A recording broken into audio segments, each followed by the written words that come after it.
Hey guys, Susie Von Slaughter here, and I'm hanging out with Brian Pulido. And look at this awesome, sexy, sensual woman I have to my right. Lady Death. Yeah. All right, so tell me about all of your art. How long have you been doing it? You know, where you reside, all that. Well, I don't want to date myself. I'm near immortal. I've been doing horror-based comics for over 22 years. Nice. So one of the comics I'm most known for is Lady Death, and that's a medieval story. But I've actually been lucky enough to write Evil Ernie, Texas Chainsaw Massacre, Friday the 13th, Chucky, and A Nightmare on Elm Street, all as comics. So I've been doing this for a long time. I've written over 300 horror comics. Well, I can tell you a little bit about Lady Death. Okay. So Lady Death's story is set in medieval times. It's about a girl named Hope who renounces her humanity to save her mother's soul from the devil in hell. And you can see this wonderful pallor. Through years of trials and tribulations, she's forged into this living weapon. So Lady Death's adventures, she fights demons and rogue angels and the supernatural.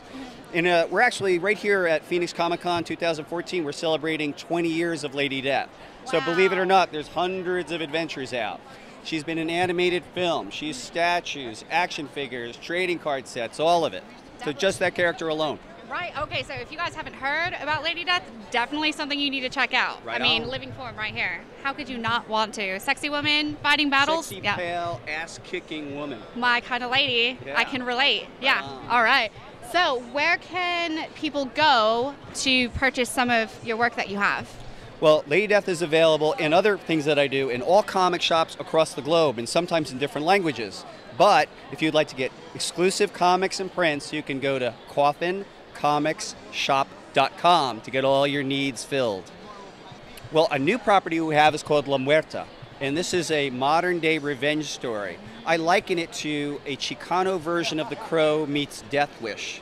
It's about a girl named Maria Diaz who comes back from Afghanistan on Day of the Dead to reunite with her family. But her family is slaughtered by an occult-leaning criminal crime cartel, and she and her family are left for dead. But she raises from the ashes, and she looks for justice but finds none. Finding no justice, she decides to simply go out and wreak revenge against this whole cartel. And although we're talking about revenge, it's also about what is the cost to your humanity when you seek that type of revenge. So although she's kicking ass and she's just wiping people out, will she sacrifice her humanity in the process? So that is what La Muerta is about. You have completely sucked me in. Did you see that? I was just like, yeah, so I'm excited about this. So La Muerta will actually premiere first quarter of 2015. Okay. It begins as a 96-page graphic novel, and we're working on it right now. Yeah. I'm excited. Yeah, I'm all like pumped up for it now. Now I have to wait. You know, it's funny too. We're also working on teasers and stuff, and because I'm known for horror and it's just automatic to my mind, although it is a action story, it just has supernatural leanings and creepy. It's just inevitable. So yeah. So tell me, like, what actually got you into horror? Like, what was that one thing that just snapped for you? Well, this is the truth. So I was about 7 years old, and my mom gets me and my best friend Brian Custer into a car. And we go to the drive-in, and the movie that we see is Night of the Living Dead. So this is 1968, right? The movie's out 1 or 2 weeks. Everybody hears it's good, but we're terrified. The movie boggled our mind. I think I was 6 or 7 at the time, and I was so frightened, but it began that fascination that just continued.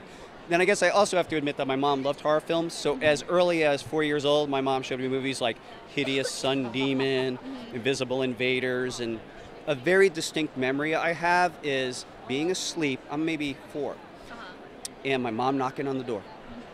She says, "Brian, wake up. Vincent Price is throwing dead bodies into a pit." And that was for, that's mom. That's me. That's gonna be my kid. And so she was talking about the movie Last Man on Earth with Vincent Price. So that's, I guess I couldn't escape it. It's kind of funny because a lot of other artists, like horror artists that we come in contact with, it's always kind of the same story. It happened really young with that one movie that just scared the absolute crap out of him, and then it just evolved, which I'm happy about. I need to do that with my kids because look at the awesomeness that comes out of scaring the crap out of your kids. Yeah, it needs to happen. Yeah, see, it needs to happen. That turned out pretty good. I mean, you know, Mom showed me about 200 horror films before I was 7 years old, and I'm doing all right. Yeah, see, scare the crap out of your kids. That's what needs to be done. Horror is good for your health. Yeah, see? See? Another one. Yeah, I was 4, and I had zombies attack me on Halloween, and I've been terrified of zombies ever since, and then now I'm death. Yeah, yeah. It works. It's awesome. This needs to happen. Scare the crap out of your kids. I will also give a shout out. This is the wonderful Darla Petty as Lady Death, and Darla is a goddess in her own right. So you may want to ask a question or two of her as well. Oh yeah, no, I'm definitely going to get to who. Right on. Okay. So, tell me, what's your favorite horror movie? It's Night of the Living Dead. There's no gap. To me, it's like people like are sketched out about movies like Star Wars, right? And it's like Night of the Living Dead is my Star Wars. That's it. Okay. It's the Genesis event for me. Right. And I think like anything else is a far second. Right. Do you see the horror genre growing with everything, or do you think it's kind of like back and forth? Well, I mean, I saw a movie that I enjoyed quite a lot called The Battery last year, and it was a mumblecore zombie film. And what I enjoyed about it was a unique perspective on this circumstance, the idea of the zombie apocalypse. So it wasn't as high key as, let's say, The Walking Dead, which I love, but it was a different approach. I think that, to answer your question succinctly, I'm also like I see every horror film humanly possible.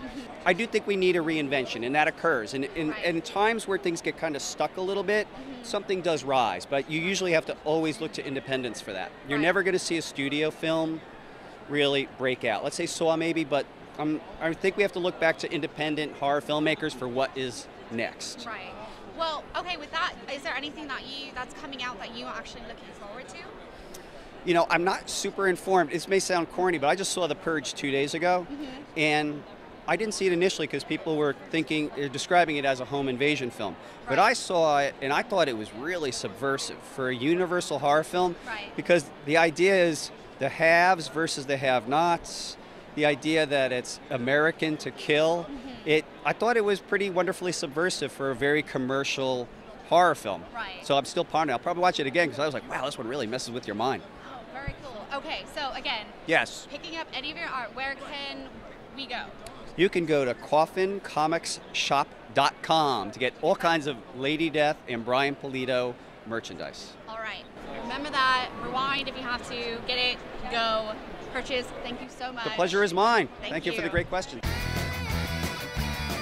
Hey guys, I'm here with Lady Death, also known as Darla. Okay, so I know you. You're fantastic. She's an amazing model with what she does. So tell me about a bit of your career that you have going.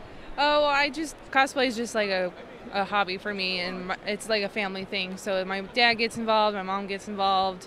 Like I'm borrowing my dad's Darth Vader cape for it because it works. See, horror brings the families together. Yeah, and then my mom helps with all the tiny details. Like she sews on like the little skulls and stuff like that. Oh.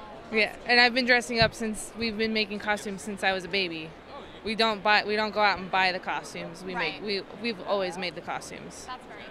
All right. Well, do you have a site or anything that people can go to check out your stuff? It's just the Facebook, and it's under Lady Lestat is how you can find me. Because I'm a huge vampire fan, and when I'm out of costume, I'm just as blonde and blue-eyed as Lestat. So. No, she really is. Yeah. So thank you so much. Thank you. Check her out. You will not be disappointed. I promise you. I go on there, check her out, kind of stalk her a little bit. So yeah, stay tuned, guys.